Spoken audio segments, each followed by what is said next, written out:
Bharatiya Janata party के नेता नीतीश कुमार सिंह जी हैं।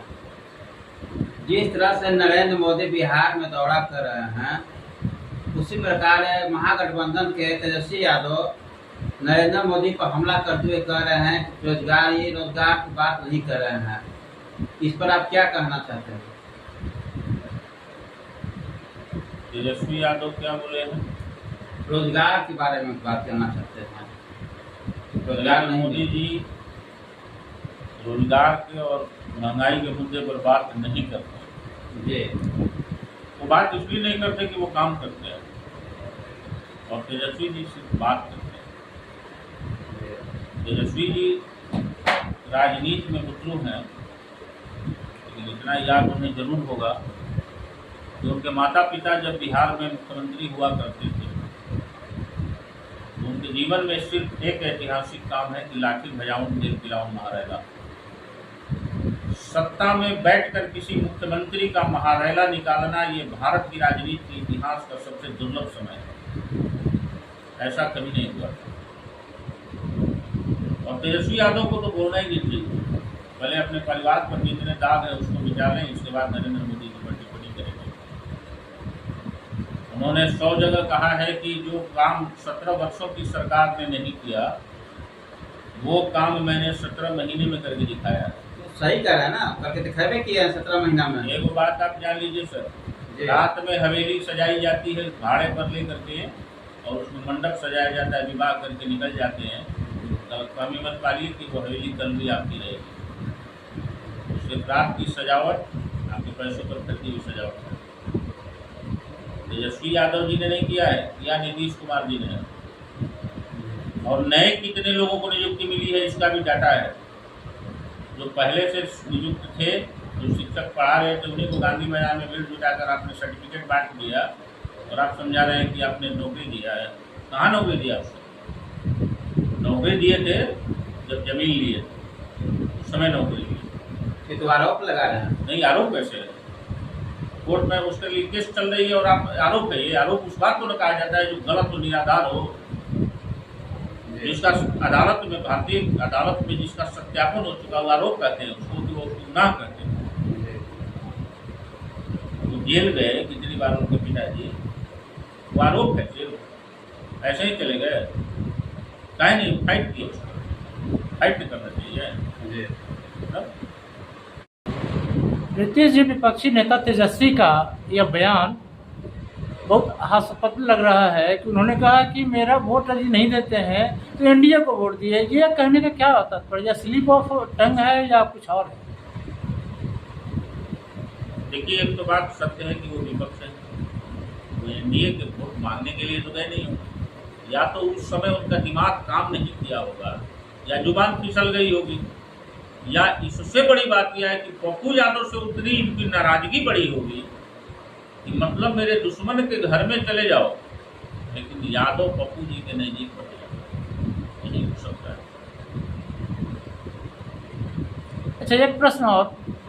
पहले चरण में जो 8% की वोट की जो कमी आई है, तो क्या लोगों में मतदान करने की उत्सुकता कम हुई है? क्या इसका कारण रहा होगा?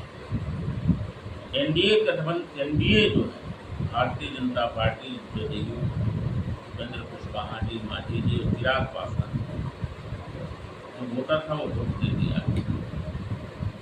इंडिया वाले नहीं निकले होंगे कि सोचे होंगे। ऐसे कैसे कर सकते हैं कि 8% में उनके वोटर आपके वोटर दोनों को हो सकते हैं? कि वो जो वोट गिरा है सबका नरेंद्र मोदी का वोट गिरा है। हेलो। और दूसरा, धूप गर्मी से हो सकता है कुछ लोग नहीं निकले हों, कुछ लोग इंडी गठबंधन से परेशान होकर के नहीं किए हों। 2 दिन पहले तेजस्वी जी एक और बयान दिए हैं कि यदि मोदी सरकार, नरेंद्र मोदी सरकारी एजेंसी का दुरुपयोग न करे तो 200 भी नहीं जीत पाएगी। एक बात आप जान लीजिए, ये कोई नई बात नहीं है। ये तो वर्षों से जहाँ कांग्रेस जीतती है तो ईवीएम फर्स्ट क्लास रहता है, और हार जाते हैं विपक्ष वाले तो कहते हैं कि ईवीएम में गड़बड़ी की गई है।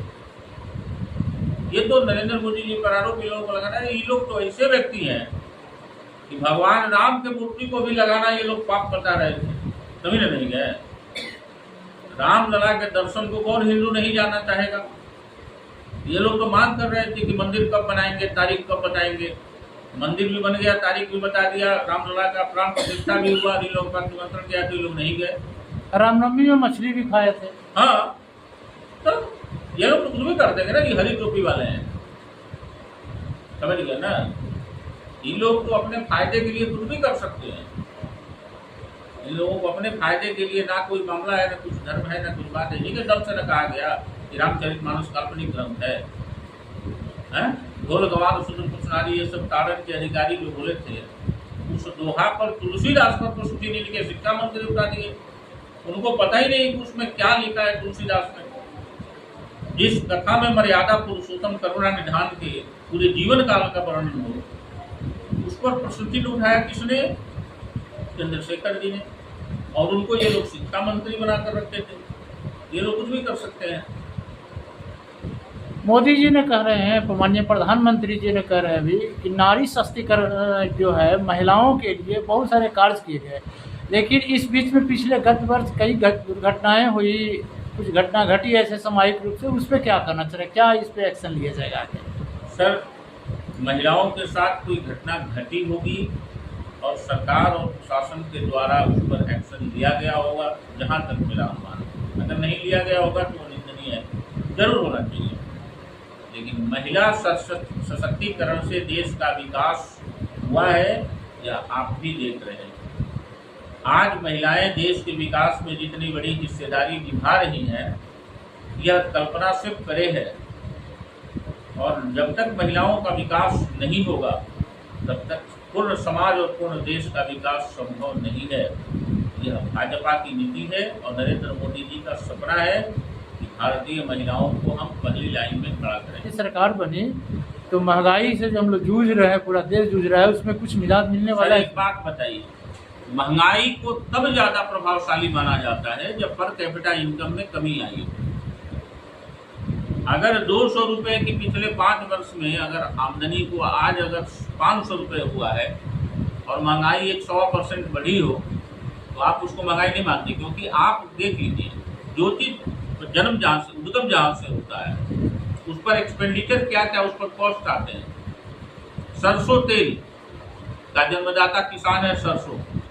अगर सरसों महंगा करेंगे हम किसानों की आमदनी बढ़ाने के लिए, तो जाहिर है कि सरसों तेल के रेट में भी कुछ बढ़ोतरी होगी। तो किसानों के लिए तो एमएसपी मिलती ही नहीं, बहुत कम मिलता है, वो तो सब उठा जाते हैं व्यापारी लोग। नहीं, जो लोग जागरूक हैं और जहाँ पर विरोध होता है वहाँ पर सरकार एक्शन भी लेती है। और एक बात जान लीजिए, आज 140 रुपए किलो बाजार में आप ग्रेड 1 का इंजन सरसों तेल आप खा रहे हैं, हम भी एक ग्राहक हैं। तो ये सरकार की पहल नहीं तो क्या है? देश के डेवलपमेंट में देशी खजाने का प्रयोग होता है। अगर हम विकसित देश की श्रेणी में आते हैं तो थोड़ा बहुत महंगाई प्रभावित होनी है, ये आप भी समझ रहे हैं। और कोई भी सरकार अगर प्रयास करेगी तो थोड़ा बहुत महंगाई बढ़ेगा ही बढ़ेगा। जैसे अभी उदाहरण के तौर पर प्याज की महंगाई पर तेजस्वी यादव ने मुद्दा उठाया ना, 17 महीने रहे ना डीपीसीएम, काहे ने डीएम 700 रुपये लीटर कर दिए? क्यों नहीं कर दिए? मुद्दा उठाया था एक बार उन्होंने। दूसरे के बारे में लांछन लगाना बहुत आसान है, लेकिन देश के लिए प्रधानमंत्री नरेंद्र मोदी जी ने जो किया है, देश के लिए, जिस राज्य में एनडीए की सरकार है वहां के मुख्यमंत्री ने जो किया है, अगर उनके पिताजी उसका चौवन्नी भी किए रहते तो तेजस्वी यादव बोलते और सारी जनता उसको स्वीकार करती। लेकिन सबको पता है कि ये घोषणा है और कुछ नहीं है। इनको वोट चाहिए प्रलोभित करके। एक बात बताइए हमको, इस वोट पर ये मुस्लिम और यादव के वोट पर ये आज सत्ता हथियार बैठे हुए हैं, बहुत दिनों तक ये लोग सत्ता सुख हुए हैं। जरा बताइए कि उन यादव और मुस्लिमों के लिए उन्होंने क्या किया है? ये 500 यादव का लिस्ट देंगे क्या जिसको ये लोग रोजगार दिए हों फ्री में, कुछ लिए बगैर? ऐसा नहीं होगा।